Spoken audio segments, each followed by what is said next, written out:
Everyone, and let's start preparing for post colonial literature from Unit 1. And before I begin with the answer of The Tempest, it's important to go through its summary first because this time we have to look it from a different angle. So आप सबको Tempest की का plot पता होगा, Tempest की कहानी पता होगी, but this time we have to look at from a different angle, right? So let's have a look at its brief summary first. So, The Tempest by William Shakespeare, a renowned author who is called the emperor of um, English drama. You can call him like he is the one under whose reign, under whose tutelage English drama rose to its heights. So, Prospero, this is the main character. Let's before it look at the characters first, rather. So these are the characters. Most important is Prospero, the rightful Duke of Milan, but he was expelled by his brother. His daughter Miranda, daughter to Prospero. Ariel is the spirit that is in service to Prospero, and ये कोई गुलाम वाली नहीं है. Willingly he rescued that spirit, and that spirit accepted servitude to him. Caliban, he is the servant of Prospero and savage monster, savage, wild monster. And it's important to mention here that he is the native of that island, right? जिसके ऊपर Prospero अपना rule जमा लेता है. Alonso, he's king of Naples. Sebastian, Alonso's brother. Antonio, Prospero's brother, and the usurping Duke of Milan.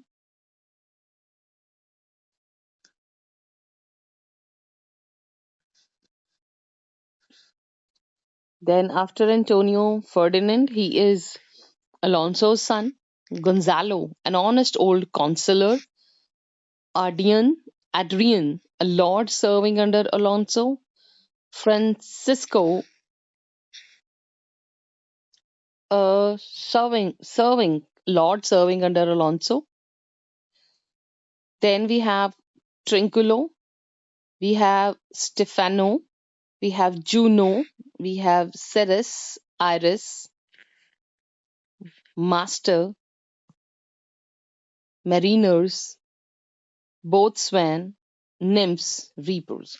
So these are the characters. These are other the minor characters who will not have any say or any existence in the answer too. But let's have a look at its summary in short and then detailed summary, like act-wise summary. So Prospero uses magic to conjure a storm and torment the survivors of a shipwreck, including King of Naples, Prospero's treacherous brother Antonio. तो जहां से play शुरू होता है, Prospero with his magical skills, he conjure up, he like plans to have a storm, और उस storm में कौन कौन फंस जाता है. किंग ऑफ ये जो नेपल्स हैं, ये प्रोस्पेरो के ब्रदर के साथ, अपने बेटे के साथ, ये सारे कहीं जा रहे हैं, तो वापस जा रहे हैं इटली. यहाँ पे प्रोस्पेरो जानबूझ के एक स्टॉर्म क्रिएट करते हैं जिससे ये सारे ताकि फंस जाएं. शिपरेक हो जाता है, टूट जाता है ship. Prospero slave Caliban plot to rid himself of his Prospero's spirit servant Ariel. तो इधर शिपरेक होता है, ये सारे जानबूझ के मतलब प्रोस्पेरो के प्लान के अकॉर्डिंगली आइलैंड पे आते हैं. उधर प्रोस्पेरो का स्लेव जो है कैलिबन, वो उससे छुटकारा पाना चाहता है. The king's young son Ferdinand thought to be dead falls in love with Prospero's daughter Miranda. तो क्योंकि वो अलग तरीके से, अलग जगह से आइलैंड पे पहुंचता है और सबसे पहले मिरांडा को मिलता है, तो बाकी सबको जिनको वो नहीं मिलता, उसकी फैमिली को लगता है कि वो मर चुका है. Their celebrations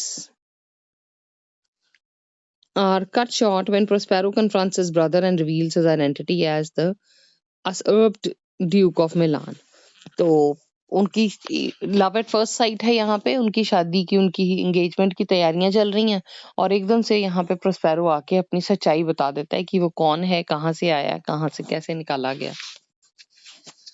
The families are reunited and all the conflict is resolved. Prospero grants Ariel his freedom and prepares to leave the island. तो ये बिल्कुल शॉर्ट, सबसे शॉर्ट जो है वो ये समरी आ गई इसकी। अब इसके बाद we have to look at it act wise कि किस एक्ट में क्या होता है, वो भी बहुत शॉर्ट में है, so that you might be able to understand what the answer is stating या उसमें है क्या. So this is act wise summary now. So close to Mediterranean island, a storm overcomes a ship that carries King Alonso of Naples, his son Ferdinand, his brother Sebastian. They were on their way back home. तो घर जा रहे हैं from Tunis to Italy. Italy जा रहे हैं. When the storm hit and demolished their ship खराब हो जाता है. Shipwrecked with them are courtiers Gonzalo and Duke of Milan, Antonio. From the island Prospero, the former Duke of Milan watches the storm and shipwreck with his 15-year-old daughter Miranda. Miranda fears for the ship's crew, but Prospero assures her that everything is fine. He decides to open up about his past, telling her how 12 years previously his brother Antonio had deposed him in a coup. तो उसको यहाँ पे सब बताने की सोच लेता है कि मैं अपनी बेटी को सब कुछ बता दूंगा कि क्या क्या हुआ था हमारे साथ, और अगर गुंजाला ने हेल्प ना की होती, गुंजालो ने, तो ये दोनों शायद जिंदा ना होते. तो when with the aid of Gonzalo, Prospero had escaped in a boat with an infant Miranda and his books of magic, और उसी मैजिक की हेल्प से उसने यहाँ पे आज वो शिप स्टॉर्म क्रिएट किया. They traveled to the island, made it their home, enslaved the only native islander Caliban. Caliban का है ये, Caliban की मदर साइकोरेक्स का आइलैंड है जिसको इन्होंने अपना बना लिया है. This is colonization. The only other inhabitant of the island are the spirits, including Ariel. When Prospero had rescued, uh, whom Prospero had rescued from imprisonment in a tree. Since Antonio was on the boat that is now shipwrecked, Prospero hopes finally to rectify his past. तो अब उसको पूरी उम्मीद है कि अपने past को rectify करेगा, वो ठीक करेगा. As Miranda sleeps, Prospero discusses his role in the shipwreck with Ariel. They plot about what to do with men now, and they are on the shore. That तो अभी वो जो बंदे हैं now they are on the shore, वो किनारे पे आ गए हैं, तो ये प्लान कर रहे हैं एरियल के साथ कि अब उनके साथ क्या किया जाए. The courtiers from the ship are cast ashore unharmed, but the king is near despair, believing that Ferdinand, his son, has drowned. He drowned. Ferdinand has actually arrived safely on a different part of the island where he meets Miranda and they instantly fall in love. So this is the only play where this love at first sight is used. Prospero, fearing for his daughter, captures Ferdinand and forces him to carry wood. तो वो अपनी daughter के लिए डरता है और उसको ऐसे काम पकड़ के काम पे लगा लेता है कि तू वुड उठाएगा. In the meantime, Ariel seeks his freedom. Prospero promises that he will liberate Ariel from servitude following the completion of just a few more tasks. तो उसको कहता है कि थोड़े से 1-2 टास्क तूने और करने हैं, बस इसके बाद मैंने तुझे छोड़ ही देना, वैसे ही छोड़ देना.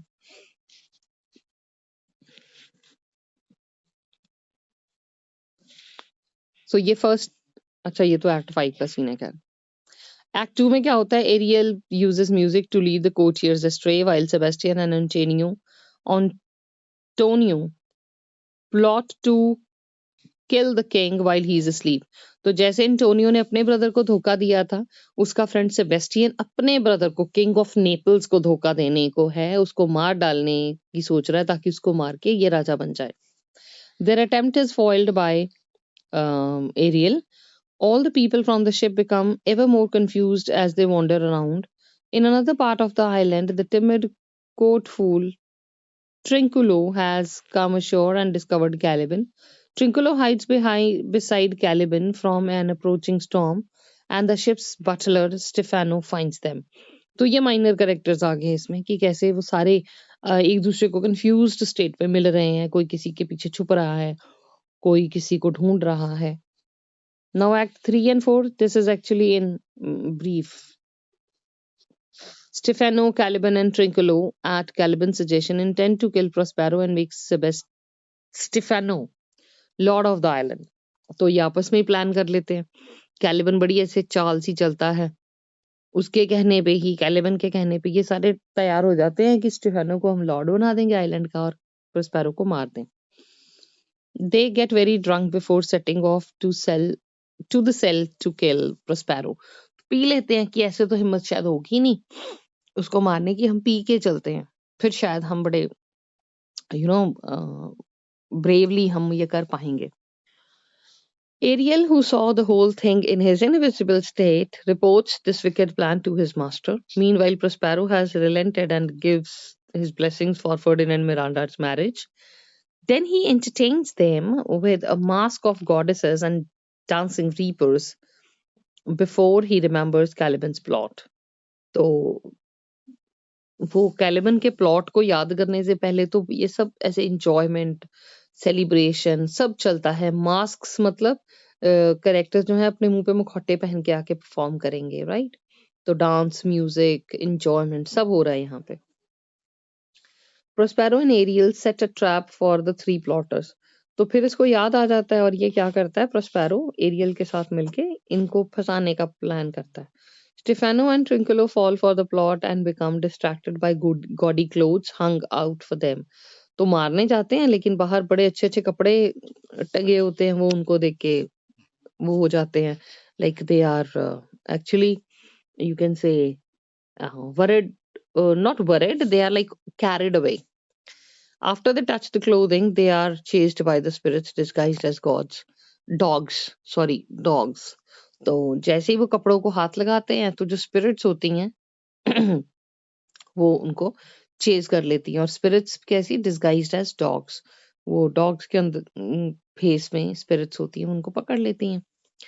सो we are such stuff as our dreams made on, ये कोट 4th सीन में आया था। एक्ट 5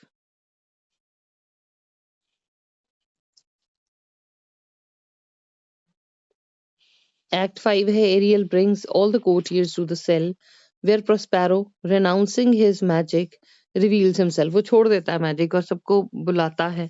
सारे एरियल सारे कोर्टियर्स को लेके आता है उसके सेल में, उसकी गुफा में जहां प्रोस्पेरो रहता है, और वो रेनाउंस कर देता है अपने मैजिक को और अपने आप को रिवील कर देता है। Instead of enacting his revenge he forgives them.